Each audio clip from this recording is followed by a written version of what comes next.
80 शब्द प्रति minute dictation start करते हैं 5 सेकेंड बाद।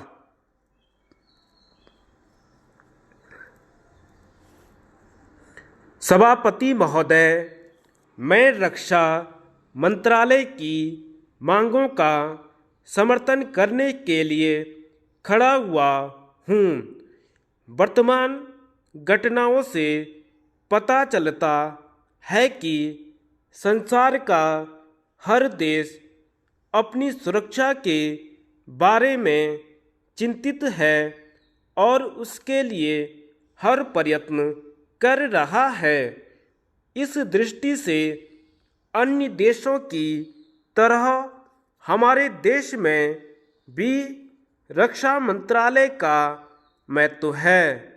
मुझे इस बात की खुशी है कि जहां अन्य मंत्रालयों की उनके पिछले साल के कामों के बारे में काफ़ी आलोचना हुई है, वहां इस मंत्रालय की कम आलोचना हुई है। इससे पता चलता है कि मंत्रालय ने पिछले साल अच्छा काम किया है। मोटे तौर पर किसी भी देश की सुरक्षा नीति का लक्ष्य यह होता है कि दूसरे देशों, खास तौर से पड़ोसी देशों के साथ मित्रता के संबंध स्थापित हों और हम एक दूसरे के मामलों में हस्तक्षेप न करें। लेकिन उसके साथ यह भी जरूरी होता है कि हम अपने देश की सीमाओं और अखंडता की रक्षा करें।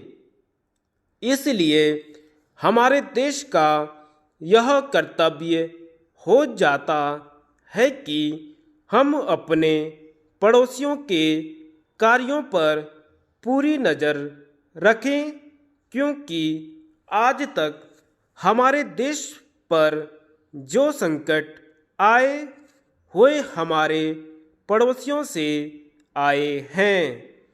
1965 में पाकिस्तान के साथ जो लड़ाई हुई और उसके बाद ताशकंद में जो समझौता हुआ, वह सिर्फ कागज़ पर ही रहा।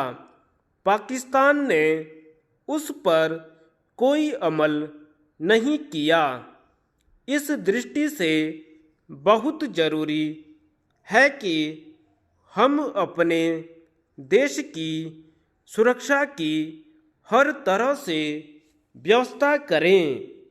हमारा उद्देश्य दूसरों पर आक्रमण करना नहीं है, लेकिन यदि हम पर कोई आक्रमण करे तो हम में इतनी शक्ति अवश्य होनी चाहिए कि हम उसका डट कर सामना कर सकें। आप जानते हैं कि पिछले दिनों पाकिस्तान को अमेरिका और चीन से काफ़ी मदद मिली है। रक्षा मंत्रालय की रिपोर्ट में भी कहा गया है कि पिछले साल अमेरिका ने पाकिस्तान को 1500 करोड़ रुपए की फौजी सहायता दी है।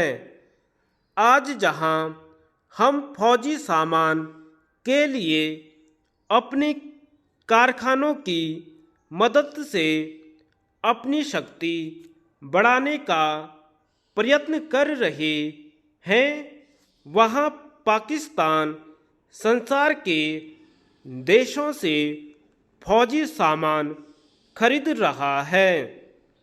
अपनी नीति के कारण वह सब देशों से लाभ उठा रहा है।